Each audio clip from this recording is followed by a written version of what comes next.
আসসালামু আলাইকুম রহমতুল্লাহি ওবরকাতুহু।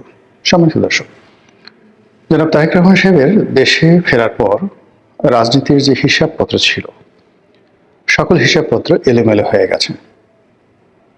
যেখানে যোগ করার কথা ছিল সেখানে গুণ হয়ে গেছে, যেখানে গুণ করার মাল্টিপ্লাই করার কথা ছিল সেটা ভাগ হয়ে গেছে, আর যেখানে ভাগ হওয়ার কথা ছিল সেখানে বিয়োগ হয়ে গেছে।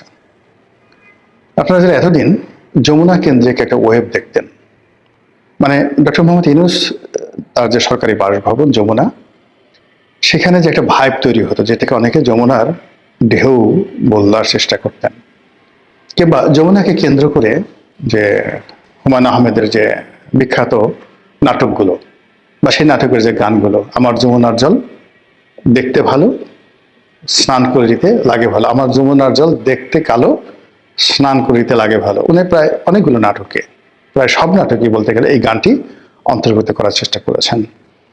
তো সেই যে যমুনা, সেই যমুনা তারেক রহমান সাহেবের আগমনের পর অনেকটা পাদপীঠে চলে গেছে। যমুনা নিয়ে এখন আর আলোচনা হয় না, বা লোকজন ডক্টর মোহাম্মদ ইউনূসের উপস্থিতি, তারপরে যমুনার গুরুত্ব, ওই অফিসে যে সকল কর্তা ব্যক্তি রয়েছে, অন্তত 25, 26, 27 এই 3 দিনে আমি যমুনা সংক্রান্ত কোনো খবর, মানুষের যে আগ্রহ বা যমুনাকে ঘিরে যে কোনো কিছু করা সম্ভব, যমুনার কথা যে রাষ্ট্র চলে, ওইরকম মনে হচ্ছে না। এখন সর্বত্র তারেক রহমান সাহেব কি করছেন, কোথায় যাচ্ছেন, তারপরে কার সাথে কথা বলছেন, কার দিকে তাকাচ্ছেন, তার যে ড্রেস কোড, সে কি পরছেন, এই জিনিসগুলোই কিন্তু আলোচিত হচ্ছে। অবশ্য তারেক রহমান সাহেব যখন আসার সিদ্ধান্ত নেননি, তখন আমরা যে কজন লোক তার আসার ব্যাপারে বলছিলাম, যদি আমার এখানে অবস্থান ছিল অনেকটা দ্বৈত। আমি মনে করতাম যে তারেক রহমান সাহেবের বাংলাদেশে আসাটা জরুরি ছিল 2024 সনের আগস্ট মাসের 8 তারিখের মধ্যে, অর্থাৎ 5, 6, 7, 8। যদি 8 তারিখের মধ্যে আসতেন, ওনার বিজয়, ওনার সফলতার ব্যাপারে শতভাগ নিশ্চয়তা দেওয়া যেত। 8 তারিখের পরে, মানে দিন যত গেছে, ওনার দেশে ফেরা এবং দেশে ফেরার পরে উনি যে সফল হবেন এটা সুদূর পরাহত এবং ঝুঁকিপূর্ণ হয়ে পড়েছে। উনি যদি 2024 সনে আসতেন, 2024 সনে আসতেন ওই আগস্ট মাসের 8 তারিখের মধ্যে, তাহলে 2024 সনের ডিসেম্বরে নির্বাচন হতো এবং উনি এতদিন বাংলাদেশের প্রধানমন্ত্রী থাকতেন। তো তিনি সেই যে দেরি করেছেন বা আসেননি, কার পরামর্শে, কি কারণে, কোন সমস্যায়, এটা উনি ভালো বলতে পারবেন। কিন্তু এই অবস্থাতে তার যে আশাটা, এটা তার জন্য, তার পার্টির জন্য ইতিহাসের সবচেয়ে ঝুঁকিপূর্ণ সময়। এমনকি শহীদ প্রেসিডেন্ট জিয়াউর রহমানের অবর্তমানে বিএনপির যে বিপদ বিপত্তি ছিল, এই মুহূর্তে বাংলায় তারেক রহমান সাহেব ঘুরে বেড়াচ্ছেন আর রাজনীতি করছেন, সামনে ইলেকশন। এই দুটো, মানে জিয়াউর রহমান সাহেবের শহীদ হওয়ার পরে বিএনপি যে বিপদে পড়েছিল, তার সাথে এখন বিপদ বেশি। এমনকি যখন প্রেসিডেন্ট সাত্তার সরকারের পতন হয়েছিল, বেগম জিয়া যখন রাজনীতি আসেননি, এরশাদ যেদিন মার্শাল ল জারি করেছিল, তখন বিএনপি যে বিপদ বিপত্তির মধ্যে ছিল, আজকে বিএনপির জন্য ঝুঁকি, বিপদ বিপত্তি তার চেয়ে বেশি। কিন্তু তারপরেও উনি এসেছেন। আমি ওনার যাকে বলা হয় শুভ কামনা করি, ওনার সফলতা কামনা করি, কামনা করছেন। কিন্তু বাস্তবতা হলো যে আপনি যদি পলিটিক্যাল সায়েন্স যাকে বলা হয় বিচার করেন, বিশ্লেষণ করেন, তাহলে আপনি দেখতে পাবেন যে ওনার এই সময় বাংলাদেশে আগমন ওনার জন্য এবং ওনার দলের জন্য ঝুঁকির পরিমাণ শতভাগ, আর সফলতা পাওয়ার সম্ভাবনা মিরাকেল, অলৌকিক। স্বয়ং আল্লাহ রাব্বুল আলামিন যদি তাকে সফল করেন, ক্ষমতা এনে দেন, সুষ্ঠুভাবে নির্বাচন হয়, শান্তিপূর্ণভাবে বিএনপি ক্ষমতা লাভ করে উনি প্রধানমন্ত্রী হন, এটা হবে মিরাকেল। বাংলাদেশের জন্য মিরাকেল, তার জন্য মিরাকেল, বিএনপির জন্য মিরাকেল। কিন্তু পলিটিক্যাল সায়েন্স যেভাবে বলে, সেই সায়েন্স অনুযায়ী এটা কোনো অবস্থাতেই ইতিবাচক হয় না। তারপর তিনি এসেছেন। তো আবার তিনি যদি না আসতেন, তাহলে তার দলের অবস্থা মুসলিম লীগের মতো হতো। তার দলের অবস্থা সেই কি বলবো, ভাসানী ন্যাপের মতো হতো। এরকম একটা অবস্থা, মানে হয় কি যে আপনি একটা রুগী অসুস্থ হতে হতে এমন সময় হাসপাতালে নিলেন যখন আসলে অপারেশন ছাড়া আপনার আর কোনো ওয়ে নেই। তো গত 15-16 মাসে বাংলাদেশের যে রাজনীতি, বাংলাদেশের যে অর্থনীতি, তারপর সেই বাংলাদেশের যে সার্বিক আইনশৃঙ্খলা থেকে শুরু করে মানুষের যে মন মানসিকতা সব মিলিয়ে এরকম একটা অবস্থায় পৌঁছে গিয়েছে যে এখান থেকে একটি পলিটিক্যাল ট্রান্সফরমেশন, তারপরে পলিটিক্যাল রিকনসিলিয়েশন, তারপর যাকে বলা হয় পলিটিক্যাল ইভ্যালুয়েশন, এই জিনিসগুলি এখন সম্ভব নয়। এটা রীতিমতো রাজনীতির প্রতিবেশ আইসিইউতে চলে গেছে। আপনারা হয়তো বলতে পারেন যে তারেক রহমান সাহেব আসলেন, এই যে এত 1 কোটি লোক আসলো ঢাকা শহরে, মানে এখন বলা হলো যে 1 লক্ষ নতুন সিম বাংলাদেশে আসছে, মানে ঢাকাতে আসছে ঢাকার বাইরে থেকে। তো এটা নিয়ে আবার কর্তৃপক্ষ বলার চেষ্টা করছে যে না 1 কোটি লোক, সরি আগে আমি বোধহয় যেটা বলছিলাম যেখানে ওনার আগমন নিয়ে যে জনসমাবেশ হয়েছে আগমন উপলক্ষে, এই জনসমাবেশে কত লোক হবে, আমি বলেছিলাম যে ঢাকা শহরে তো 1 কোটি লোক এখানে পার্টিসিপেট করবে, শহরের বাইরে থেকে আরো 50 লাখ লোক আসবে, কাজেই মোরালেস 1.5 কোটি লোক এখানে থাকবে। তো দেখা গেল যে ঢাকা শহরে যে 1 কোটি লোক আছে, সেই 1 কোটি লোকের সাথে আবার বিএনপি মাইন্ডের যে সকল পত্র পত্রিকা তারা খবর প্রকাশ করেছে যে ঢাকার বাইরে থেকে মূলত 1 কোটি লোক আসছে। কারণ হলো বিটিআরসির হিসাব অনুযায়ী, সরকারি হিসাব অনুযায়ী 1 কোটি নতুন সিম কার্ড যারা ঢাকার বাইরে ছিল তারা ঢাকার মধ্যে এসেছে। বিএনপি যারা প্রতিপক্ষ তারা মস্কারা করে বলছেন যে আসলে 1 কোটি নয়, এটা মানে 50 লাখ হবে। এর কারণ হলো আমাদের দেশের লোক এখন বেশিরভাগ ক্ষেত্রে 1 একজন 2টা করে সিম ব্যবহার করে। তো এই ধরনের ট্রল হচ্ছে। এখন সেটা নিয়ে আপনি বলতে পারেন যে যদি তারেক রহমান সাহেবের ভবিষ্যতে না থাকে তাহলে তিনি আসলেন, আসার পর এত লোক হলো কেন? 2 নম্বর হলো যে আপনি কি তারেক রহমান সাহেবের চেয়ে বেশি বোঝেন, বা তার দলে যে সমস্ত কর্তা ব্যক্তি যারা আছেন তাদের চেয়ে বেশি বোঝেন? তারা কি এই জিনিসগুলো বোঝেন না? আপনি এগুলো কেন আগ বাড়িয়ে বলেন? এখানে একটা ব্যাপার হলো যে বিএনপিতে অনেক জ্ঞানী লোক আছেন, গুণী লোক আছেন, যেহেতু তারা পার্টির একটা পোর্টফোলিওতে আছেন, তাদের পক্ষে অনেক কথা বলা সম্ভব নয়। আমার চেয়ে বেশি বোঝা সত্ত্বেও তারা অনেক কথা বলতে পারেন না। 2 নম্বর হলো যে আপনি যত বড় জ্ঞানী হন না কেন, আপনি ঘরের মধ্যে থেকে যেভাবে নিজেকে বুঝতে পারেন, ঘরের বাইরে দাঁড়িয়ে থাকা একটা লোক তার দৃষ্টিভঙ্গি আপনার সম্পর্কে আলাদা হবে।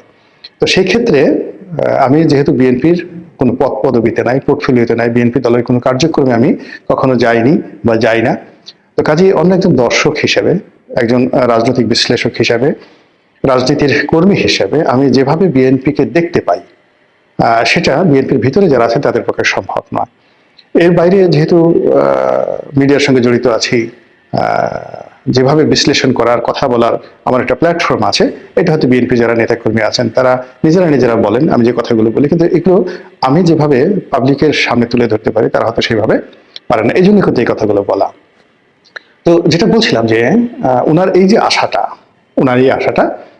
এটা আমাদের যে বাঙালি চিরায়ত আবেগ, সেই আবেগের বহিঃপ্রকাশ। বাংলাদেশের 35% লোক বিএনপি করে, এতে কোনো সন্দেহ নেই। আবার একই 35% লোক আওয়ামী লীগ করে, এতেও কোনো সন্দেহ নেই।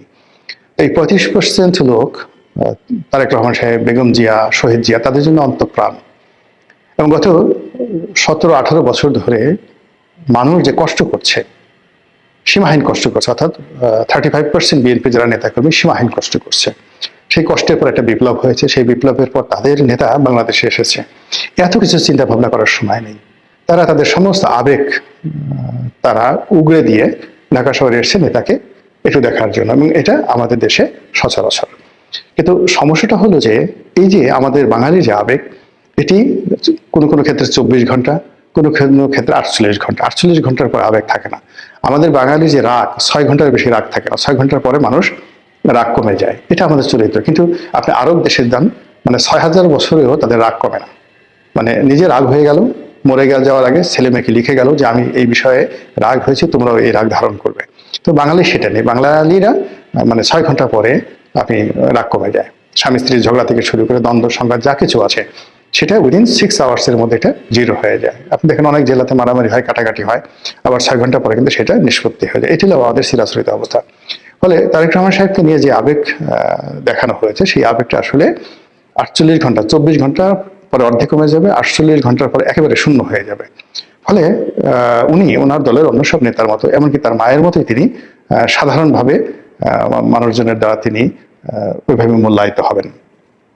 তিনি যে হঠাৎ অসুস্থ হন বা রোগাক্রান্ত হন, ওরকম একইভাবে 24 ঘন্টার জন্য মানুষজন খুব মানে ছুটে আসবে, আবার যার যার অবস্থানে চলে যাবে। এগুলো বাংলাদেশের চরিত শ্রেণীর চরিত্র। কাজেই তারেক রহমান সাহেবকে নিয়ে যে ভাবাবেগ ছিল সেটা 48 ঘন্টার মধ্যে 24 ঘন্টার মধ্যে অর্ধেক চলে গেছে, বাকি 48 ঘন্টা আমি যখন ভিডিও করছি তখন পর্যন্ত 48 ঘন্টা হয়নি, ফলে এখনো পর্যন্ত কিছুটা অবশিষ্ট আছে। এখন আপনি গিয়ে দেখেন যে হাদিকে নিয়ে যে আবেগ তৈরি হয়েছিল, সেই আবেগ 24 ঘন্টার মধ্যে কিভাবে শেষ হয়ে গেছে, 48 ঘন্টার মধ্যে কিভাবে সেটা একেবারে শূন্যতে পরিণত হয়েছে।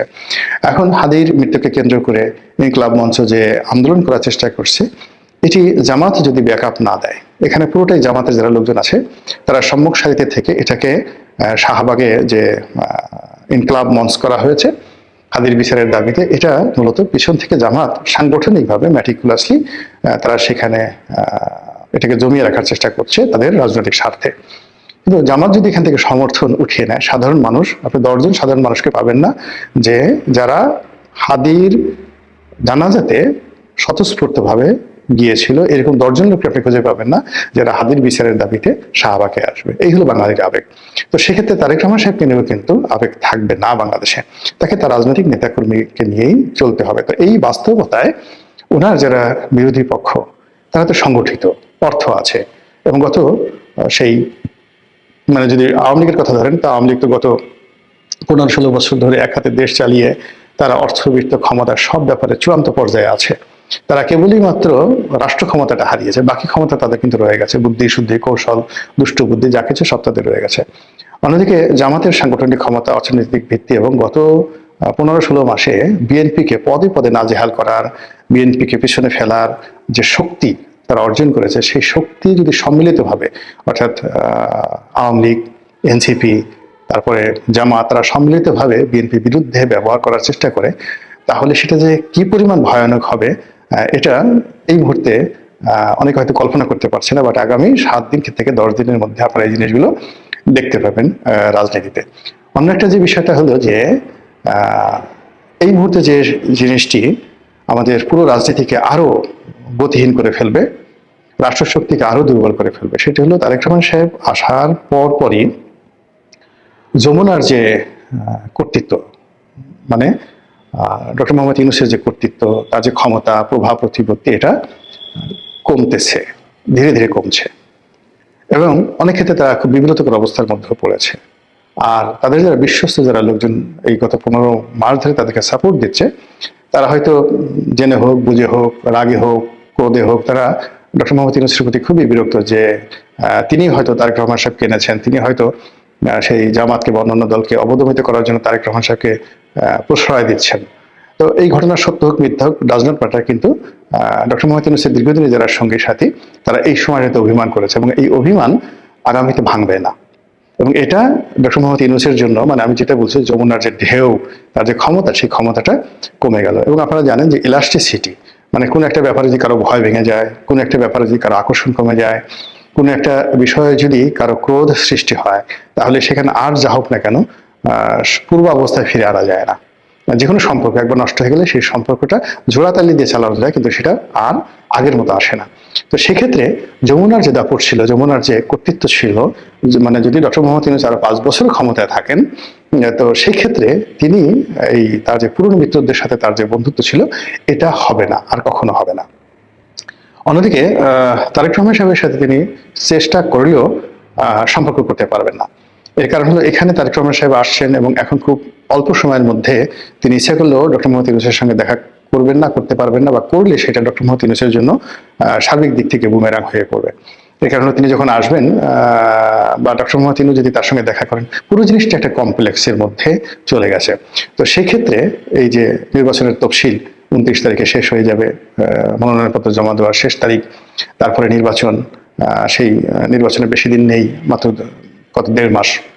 তো সেই 1.5 মাসের যে ব্যবধান, সেই ব্যবধানটার প্রতিটি সেকেন্ডই কাউন্ট হবে, যাকে বলা হয় এই যমুনা কেন্দ্রিক। তো যমুনা কেন্দ্রিক যেখানে থেকে নিয়ন্ত্রণ করা হবে সবকিছু, তো সেই জায়গাতে তারেক রহমান সাহেবের আগমনের কারণে যদি শূন্যতা তৈরি হয়, এবং সেখানে যমুনার হুকুম যদি কেউ না মানে, পুলিশ প্রশাসন থেকে শুরু করে সকল প্রশাসন যদি এখন বিএনপির কথা মতো চলে, এবং সেটা আলটিমেটলি চলা শুরু করে দিয়েছে, সবাই এখন তারেক জিয়া করার চেষ্টা করছে, তো সেটা ডক্টর মোহাম্মদ ইউনূসের জন্য যতটা না বিব্রতকর, তার চেয়ে হলো নির্বাচনে এতদিন যারা সুখ স্বপ্ন দেখতে যে বিএনপিকে বাদ দিয়ে তারাই সরকার গঠন করতে যাবে বা নিদেন পক্ষে তারা প্রধান বিরোধী দল হবে, এরকম যারা স্বপ্ন দেখেন, এখন বাস্তবতা এমন দাঁড়িয়েছে যে এই অবস্থা যদি চলতে থাকে তাহলে বিএনপি আসলে 280 না 290টা সিট পেয়ে যাবে আজকের দিনের যে অবস্থা। আর বাকি 10টা সিট অন্যান্য যে সকল লোকজন পাবে, তার মধ্যে জামাত কয়টা পাবে, একটা দুইটা, বাকিটা হয়তো স্বতন্ত্র, এরকম কিছু এদিক ওদিক হবে। তো সেটা যারা বুঝেন যে এই অবস্থায় দেশের দিকে এগোচ্ছে, তারা তো এত সহজে নির্বাচনের দিকে যমুনাকেও যেতে দেবে না, বিএনপিকেও যেতে দেবে না, আর জনগণকেও যেতে দেবে না। আর এটা কিভাবে যমুনা এবং তারেক রহমান সাহেব এটা মোকাবেলা করেন সেটি দেখার বিষয়।